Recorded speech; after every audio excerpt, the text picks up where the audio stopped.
Students, I'm again back with your grammar chapter 6, verbs conditionals. Children, in my previous video, I have explained you what are conditionals and the types of conditionals. There are 4 types of conditionals: type 0, type 1, type 2 and type 3. In my previous video, I have discussed 0 type and type 1. Children, in this video, I'll be explaining type 2. Now, let's recapitulate once. A conditional sentence is one in which one of the clauses lays down the condition for the action expressed in the second clause. There are 2 clauses in a sentence, and one clause is the if clause and the second is the main clause, as I have already explained you. So, the main clause is the consequence clause, or you can say that where you can get the result of the if clause. Now, conditionals are of 4 types. 0. Children, 0 I have explained you, that describes general truth or scientific fact, that is used in simple present tense. And type 1 describes something likely to happen or real situation. But children, type 2 describes something unlikely to happen, unreal situation.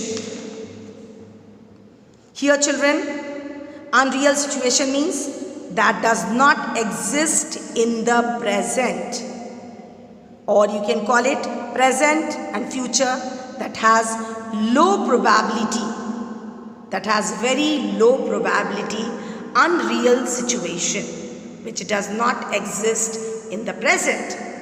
Now, let's come to the structure, or you can call it the pattern of type 2. If, then simple past, if simple past in the first clause, and then would, or you can use it might or could models in the second clause, that is called the main clause. Now children, let's come to the example. If I found her address, I would send her an invitation. The first clause is if clause, and the consequence clause we will use would as a model. So if I found her address, comma, I would send her an invitation.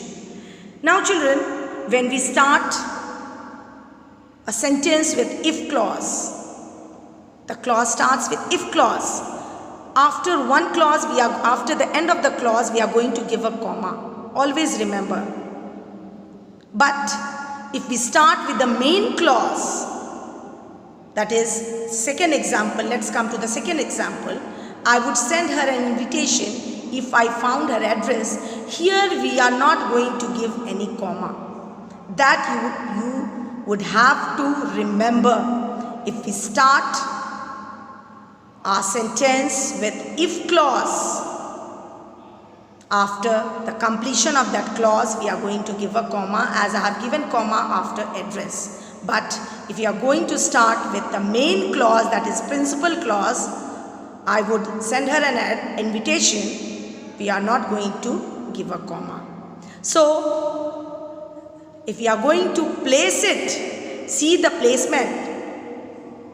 If clause is in the beginning, then comma will be there after that clause.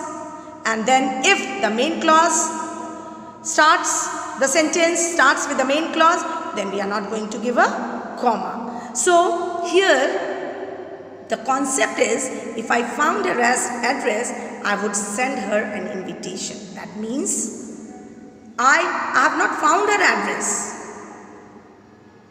I have not found her address. And what tense we have used in the if clause? Simple past, found, simple past. So, if I have not found her address, so I have not sent her any invitation. So it is the situation that unlikely to happen. It is unreal, doesn't exist in the present. So this is the form of type 2 sentence. So I think you have understood nicely, children. So that's all in my second video. In my next video, I'll be giving you type 3.